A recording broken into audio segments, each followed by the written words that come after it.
दिवस झाले शेवयांचा उपमा केला नव्हता, तर आहोने आठवण केली मला की मला ना आज शेवयांचा उपमा खायचा आहे. मी चेक केलं तर माझ्याकडे आता या वर्षीच्या एवढ्याच या शेवटच्या शेवया शिल्लक आहेत. म्हटलं चला ठीक आहे, थोड्याशा मी खिरीसाठी काढून ठेवल्या आणि ह्या इतक्या होत्या, इतक्याचा आता मी उपमा बनवणार आहे.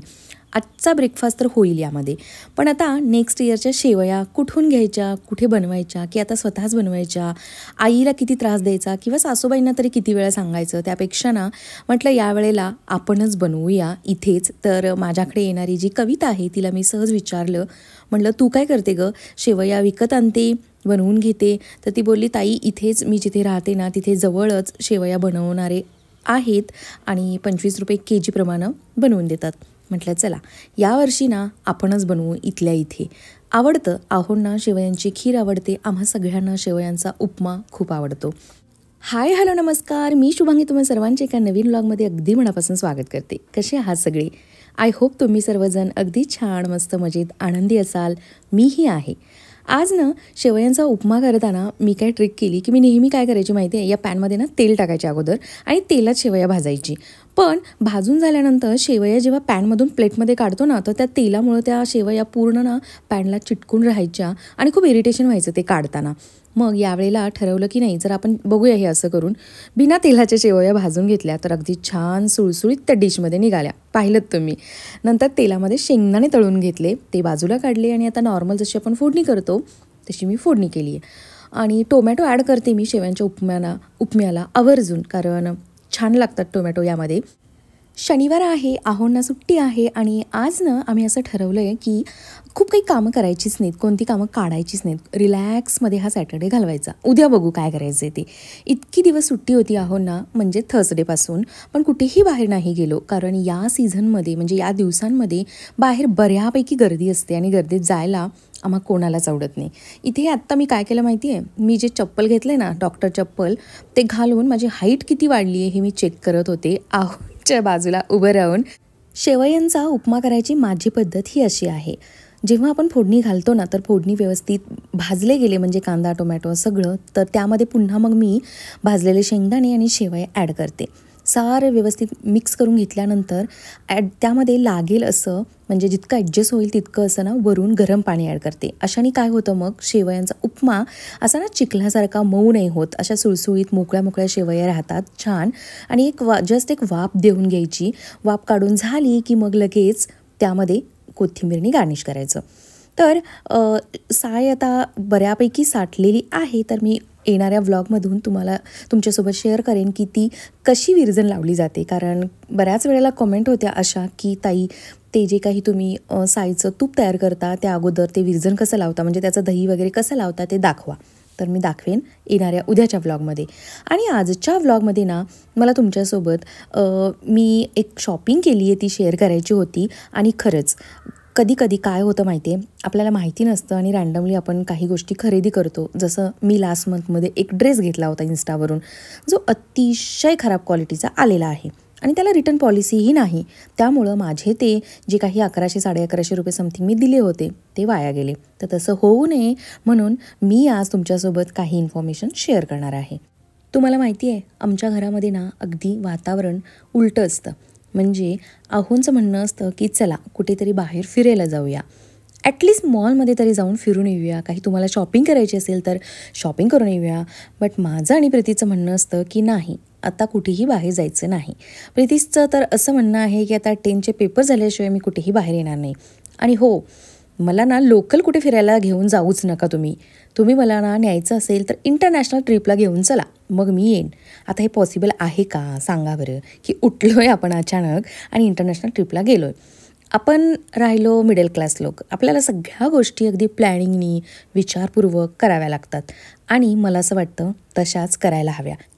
आहे की नाही. अगदी हेल्दी ब्रेकफास्ट ऑप्शन हा सुद्धा. आता कसं आहे की बाहेरच्या नूडल्स किंवा मॅगी हे सुद्धा मुलांना लागतंच. अगदी एक पॅकेट जरी आणलं ना तरी ते महिना दीड महिना पुरवायचं. खूप कमी वेळेला कधीतरी आठवण झाली, मूड झाला, इमर्जन्सीला ते बनवायचं. बट त्यापेक्षा कितीतरी पटीने हा घरचा उपमा म्हणजेच घरच्या शेवयांचा उपमा अगदी हेल्दी ऑप्शन आहे.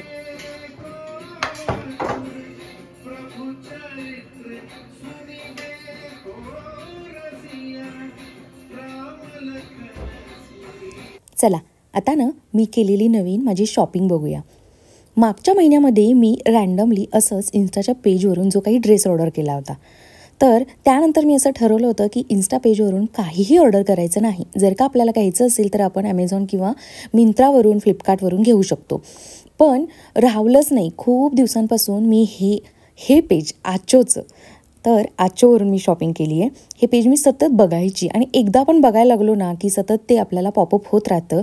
इन्स्टावर, फेसबुकवर सगळीकडे ते ॲडव्हर्टाईज करत राहतात. माझ्या काही मैत्रिणींकडे आचोचे ड्रेस आहेत आणि मला ते आवडलेसुद्धा होते. पण प्राईज ऐकल्यानंतर मी शॉक झाले होते. मला थोडेसे ते कॉस्टली वाटले होते, म्हणून मग मी नंतर त्या पेजकडे लक्षच दिलं नव्हतं. बट मी ना रिसेंटलीच हाऊस क्वीनचा व्हिडिओ पाहिला आणि त्यामध्ये हा सेम ड्रेस तिनं वेअर केला होता आणि काय गोड दिसत होती ती. मस्त दिसत होता हा ड्रेस तिला. आणि खरं सांगते, मला ना खूप दिवसांपासून एक ऑरेंज कलरचा ड्रेस घ्यायचा होता, कारण तुम्हाला माहिती आहे माझ्याकडे ऑरेंज कलरचा ड्रेस नाही आहे. तर याच्यावरती प्राईज अगदी 15,000 समथिंग काहीतरी आहे.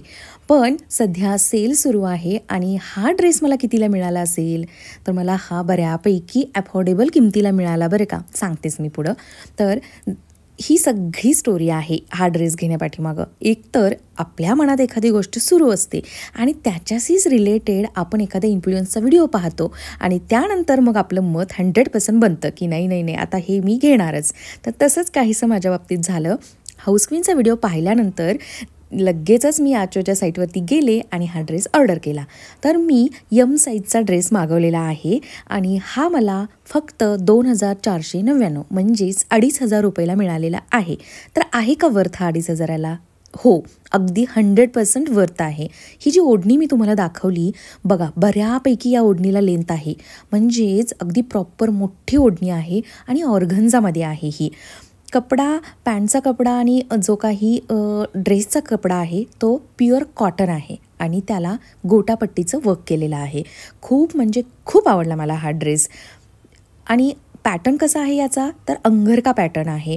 खूप मोठा आहे बरं का हा ड्रेस आणि हेवीसुद्धा वेटला, कारण याचा जो क्लोथ आहे तो प्युअर कॉटनमध्ये आहे.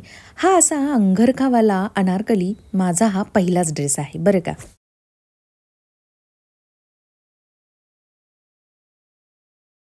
या अगोदर 2 वेळा माझी इन्स्टा पेजवरून केलेली शॉपिंग फसली होती, म्हणून यावेळी मी थोडीशी जास्त काळजी घेतली आणि आचोबद्दल थोडंसं स्टडी केला. तर बऱ्यापैकी मला ना निगेटिव्ह कमेंटसुद्धा पाहायला मिळाल्या की यांची ऑर्डर ना वेळेवर होत नाही किंवा ट्रॅक करता येत नाही किंवा काही रिप्लाय नसतो, त्यांचा कस्टमर केअरचा सपोर्ट चांगला नाही.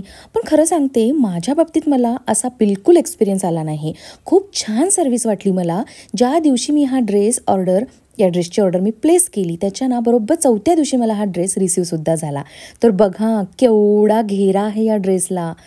खूप छान वाटत होता मला हा. हातामध्ये फक्त हा लूज आहे आणि तो थोडासा मला अल्टर करून घ्यावा लागेल. बाकी फिटिंग अगदी परफेक्ट आहे. लेंथ वाईजसुद्धा मला छान वाटला. याचे जे लटकन्स आहेत ना ते सुद्धा अगदी छान आहेत. गोटापट्टीचं प्रॉपर वर्क आहे सगळीकडे. आणि कसा दिसतोय सांगा बरं, दिसतोय की नाही छान? मला तर आवडला. हां, ते जे काही चप्पल घातले ना मी ते इग्नोर करा बरं का. हा ड्रेस पटकन रिसीव्ह होण्यापाठीमागं पण रिझन आहे, कारण हा स्टॉकमध्ये त्यांच्या रेडी होता म्हणून. जर का रेडी नसेल तर थोडासा वेळ लागू शकतो. बट सर्व्हिस यांची खरंच खूप छान आहे. आणि हो, मी कॅश ऑन डिलिव्हरी केली होती, प्रीपेड केलेलं नव्हतं. जर का आपण प्रीपेड ऑर्डर केली तर 5% अजून आपल्याला यामध्ये डिस्काउंट मिळू शकतो. पण पहिल्यांदाच ऑर्डर करत होते त्यामुळे मी रिस्क नाही घेतली, कॅश ऑन डिलिव्हरी केली होती. मला तर हा ड्रेस खूप आवडला. मी नक्कीच अजून आचोवरून ड्रेस मागवेन. याला कम्पेअर मी बुनाई या साईटला केलं होतं किंवा बुलियन नॉट्स यांनाही बघितलं होतं, तर त्यांचे ड्रेस मला बऱ्यापैकी आचोपेक्षा महाग वाटले. आणि आचोवरती बऱ्यापैकी व्हरायटीसुद्धा आहे. अजून काही ड्रेसेस मला आवडलेत, लवकरच मी ती घेईन आणि शेअरसुद्धा करेन. तर जर का कोणाला आचोवरून काही ऑर्डर करायचं असेल तर डेफिनेटली करू शकता. खूप ट्रस्टेड साईट आहे ही. हा काही कोणता प्रमोशनल व्हिडिओ नव्हता बरं का. चला, याच पॉझिटिव्ह नोटवरती आजचा हा व्हिडिओ इकडंच एंड करते. पुन्हा भेटेन लवकरच अशाच एका व्हिडिओमध्ये. तोपर्यंत बाय.